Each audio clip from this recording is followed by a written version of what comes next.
Capítulo 6. As crianças. O corpo vital de uma criança, ao nascer, não se acha organizado.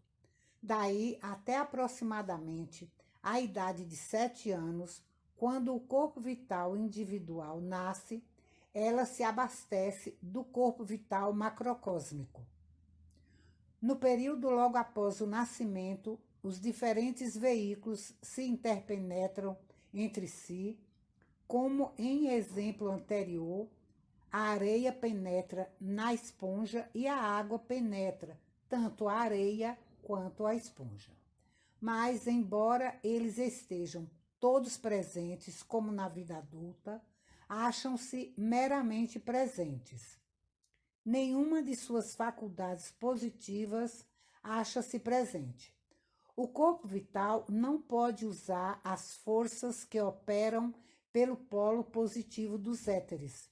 A assimilação, que trabalha pelo polo positivo do éter químico, é muito delicada durante a infância, e o que dela existe é devido ao corpo vital macrocósmico, cujos éteres atuam como um útero para o corpo vital da criança até aos 7 anos, amadurecendo gradualmente durante esse período.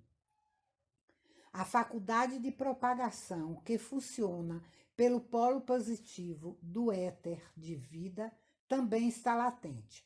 O aquecimento do corpo, que é efetuado através do polo positivo do éter luminoso, e a circulação sanguínea são devidos ao corpo vital macrocósmico. Assim, os éteres agem na criança, desenvolvendo-a lentamente até o ponto em que ela possa controlar por si mesma essas funções. As forças operando pelo polo negativo dos éteres são, sem dúvida, as mais ativas. A excreção de sólidos efetuada pelo polo negativo do éter químico, correspondendo à subdivisão sólida da região química, é muito desenfreada, como é também a excreção de fluidos, que é executada pelo polo negativo do éter de vida, correspondendo à segunda ou divisão fluida da região química. O sentido passivo da percepção, que é devido às forças negativas do éter de luz, é também excessivamente proeminente. A criança é muito impressionável e é toda olhos e ouvidos. Embora o corpo vital de uma criança esteja ainda comparativamente não organizado pela ocasião do nascimento, o éter que deverá ser usado está dentro da aura, pronto para ser assimilado. E se alguém à sua volta acontecer de estar fraco ou anêmico, um vampiro inconsciente, ele ou ela retira do armazenamento não assimilado de éter do recém-nascido muito mais facilmente do que de um adulto, cujo corpo vital está totalmente organizado. Naturalmente, a pessoa fraca retira mais facilmente éter que está negativamente polarizado, como no corpo de um bebê do sexo masculino, do que éter positivo de uma menina recém-nascida.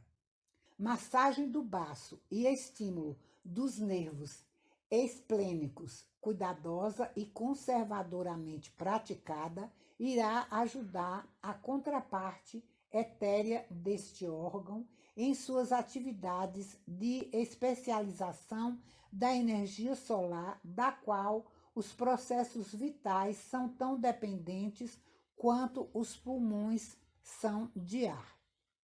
Normalmente pensamos que quando uma criança nasce, ela nasce e isso é tudo. Mas, assim como durante o período de gestação, o corpo denso acha-se protegido do impacto do mundo externo por estar situado dentro do útero protetor da mãe até chegar à maturidade suficiente para enfrentar as condições externas, Assim também estão o corpo vital, o corpo de desejos e a mente num estado de gestação e nasce em ocasiões posteriores, porque eles ainda não têm atrás de si uma evolução tão longa quanto a do corpo denso e, portanto, para eles chegarem a um estado suficiente de maturidade para tornarem-se individualizados, leva mais tempo. O corpo vital nasce no 7º ano, quando o período de excessivo crescimento marca a sua vida. Apenas uma pequena porção do éter adequada para um determinado ego é então usada e o corpo vital remanescente da criança, ou melhor, o material do qual esse veículo será feito, fica então fora do corpo denso. Por esse motivo, o corpo vital de uma criança projeta-se para muito além da periferia do corpo denso do que o de um adulto. Durante o período de crescimento, esse armazenamento de átomos de éter é retirado para vitalizar os crescimentos dentro do corpo até que, ao atingir a idade adulta, o corpo vital se projeta apenas de 1 a 1,5 polegadas, além da periferia do corpo denso. Do 1º ao 7º ano, o corpo vital cresce e vagarosamente amadurece dentro do útero do corpo vital macrocósmico e, devido à superior sabedoria desse veículo do macrocósmico, o corpo da criança é mais roliço e bem construído que posteriormente na vida. Enquanto o corpo vital macrocósmico guiar o crescimento do corpo da criança, ela é resguardada dos perigos que mais tarde a ameaçam quando o insensato corpo vital individual descontrola desenfreado. Isso acontece no 7º ano, quando tem início o perigoso período de excessivo crescimento que continua pelos próximos 7 anos. Durante esse período, o corpo de desejos macrocósmico realiza a função de útero para o corpo de desejos individual. Tivesse o corpo vital preponderância contínua e irrestrita no reino humano, como tem no vegetal, o ser humano cresceria a um tamanho enorme. Houve ocasião, num passado distante, em que o ser humano tinha a constituição semelhante à de um vegetal e possuía apenas o corpo denso e o corpo vital. As tradições da mitologia e folclore em todo o mundo, com respeito à existência de gigantes em tempos remotos, são absolutamente verdadeiras, porque então os seres humanos eram tão altos quanto as árvores e pelos mesmos motivos. O corpo vital da planta constrói folha após folha, levando o tronco a ficar cada vez mais alto. Não fosse pelo corpo de desejos macrocósmico, o crescimento continuaria assim indefinidamente. Mas o corpo de desejos macrocosmos interfere num ponto determinado e restringe a continuação do crescimento. A força não mais necessária para o crescimento fica disponível então para os outros propósitos e é usada para construir a flor e a semente. De igual modo, o corpo vital do ser humano, quando o corpo denso fica sob sua preponderância após os 7 anos, faz o corpo denso crescer muito rapidamente, mas por volta dos 14 anos, o corpo de desejos individual nasce do útero do corpo de desejos macrocósmico e fica então livre para trabalhar sobre o corpo denso. O crescimento excessivo é então restringido e a força anteriormente usada para este propósito torna-se disponível para a propagação, para que a planta humana floresça e se multiplique. Portanto, o nascimento do corpo de desejos pessoal marca o período da puberdade. Desse período em diante é sentida a atração pelo sexo oposto, sendo especialmente ativa e desenfreada no terceiro período setenário da vida, dos 14 aos 21 anos, porque a mente controladora ainda não nasceu. Vale lembrar que a assimilação e o crescimento dependem das forças operando pelo polo positivo do éter químico do corpo vital. Este é libertado no 7º ano, junto com o equilíbrio do corpo vital. Só o éter químico está totalmente maduro por essa época. As outras partes necessitam de mais amadurecimento. No 14º ano, o éter de vida do corpo vital, que tem a ver com a propagação, acha-se completamente amadurecido. Durante o período dos 7 aos 14 anos de idade, a excessiva assimilação armazenou uma quantidade de força que vai para os órgãos sexuais e está pronta na ocasião em que o corpo de desejos é libertado. Por volta do 7º ano, o corpo vital da criança alcançou suficiente perfeição para lhe permitir receber impactos do mundo exterior. Ela perde sua camada protetora de éter e começa uma vida livre. E agora tem início a época em que o educador pode trabalhar sobre o corpo vital e ajudá-lo na formação da memória, da consciência, dos bons hábitos e um temperamento harmonioso. Autoridade e discipulado são os lemas dessa época, quando a criança deve aprender o significado das coisas. Na primeira fase, ela aprende como as coisas são, mas não deve ser incomodada sobre os seus significados, exceto naquilo que ela capta por livre vontade.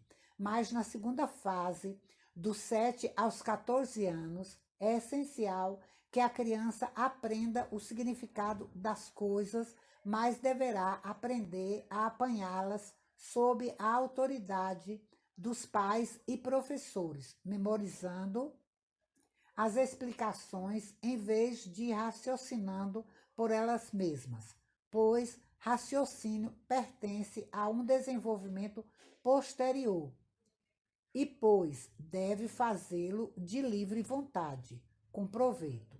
É prejudicial, nessa fase, forçá-la a pensar.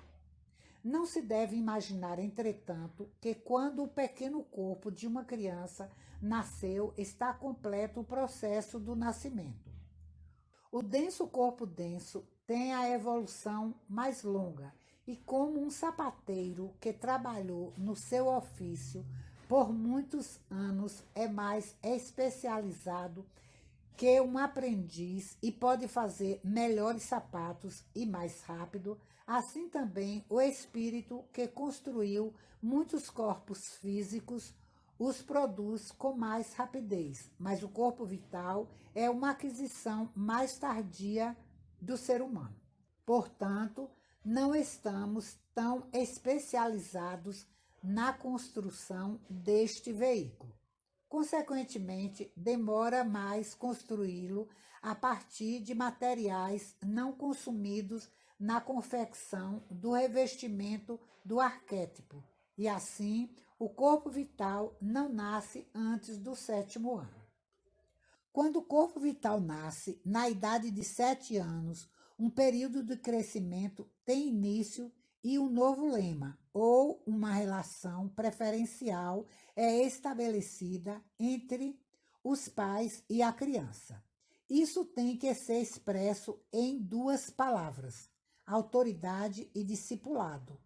Nesse período é ensinada à criança certas lições que a faz ter fé na autoridade de seus educadores, quer em casa ou na escola, E como a memória é uma faculdade do corpo vital, ele pode agora memorizar o que aprendeu.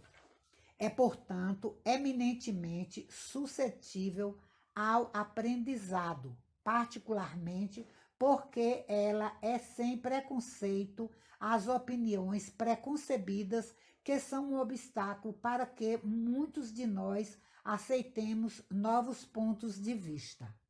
No final desse segundo período, por cerca dos 12 aos 14 anos, o corpo vital está tão bem desenvolvido que a puberdade é alcançada. As crianças que morrem antes dos 7 anos só nascem no que diz respeito ao corpo denso e ao corpo vital, e não são responsáveis ante a lei de consequência. Mesmo depois dos 12 aos 14 anos, o corpo de desejos acha-se em processo de gestação, como será melhor explicado noutra ocasião. E como o que ainda não despertou não pode morrer, apenas os corpos denso e vital entram em decomposição quando uma criança morre. Ela retém seu corpo de desejos e a mente para o próximo nascimento. Portanto, ela não percorre todo o caminho que o ego normalmente faz no ciclo de vida, mas apenas ascende ao primeiro céu para aprender lições necessárias e depois de esperar de 1 a 21 anos, ela renasce, frequentemente na mesma família como um filho mais novo.